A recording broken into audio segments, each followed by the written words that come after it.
person is not very particular about it, you will just get lost in the issue. Now, the most beautiful thing here is, if you are caught up in the intricacies of the issues, what is your first reaction? What is your first reaction? You don't deny. Just be silent. There are a number of ways to deal with certain problems. It's one way is distancing. In order to see the bigger picture, you don't react. Kung sa imo, ipakita nga yung abilidad. No? You observe first. That is a very good and a proper approach to that. Especially kung dagang mga problema. Ato ang kadaghanan, ang istorya tayo. React tayo, no? Before we know it, nawala na ta sa issue. No? Okay, so muna gihimo ni Jesus, verse 6. So may gihimo ni Jesus. Okay, but of course we have to make a follow-up verse. They said this to test him. So, they could have some charges to bring against him.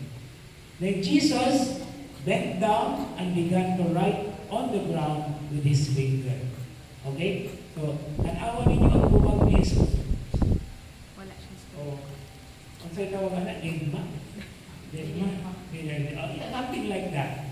Okay. Now, this is only one verse, but we divide this into two. 6a and 6b. Ang 6a, muna siya na, in order to test him. Okay. They wanted to hear from Jesus an opinion that did not accord with the law. Bitik. That's why it is to test him. No? So, what are the points to consider? They questioned Jesus on account of his defiant attitude toward people like this woman. Remember, Jesus is so kind. Jesus is so merciful. Okay? If we go back in the Gospel of John in chapter 4, kung sa may naa dito nga episode, the Samaritan woman. No? So, igunana si Jesus kasuod nining mga tawhana. And because of their own annoyance, ang mga tribes of Pharisees naglagot, they are annoyed because such people listen to Jesus. Okay? So you see now the conflict nga nag-uros, nag-umido ang ilang kalagot ng Jesus.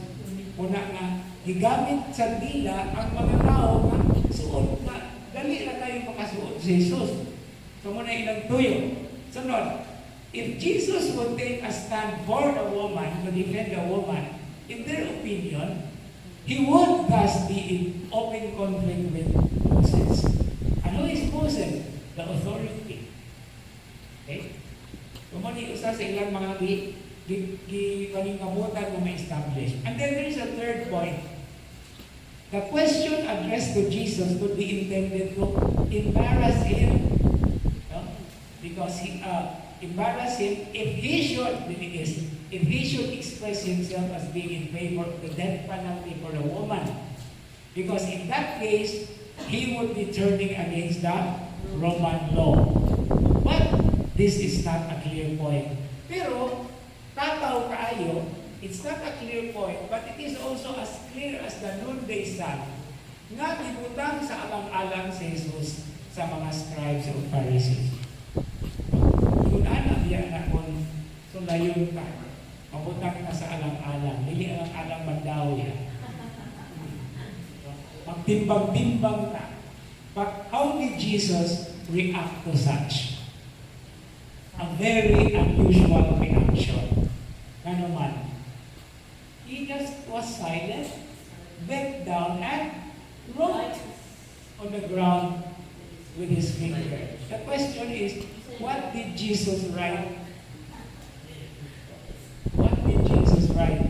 Naiusap ako kaning na interpretation na si Jesus ko, no, pag duko niya, wala man na siya kung ning sulat, ninghimo siya og linya. Meaning to say, duha na ka portion, no? Pagka mo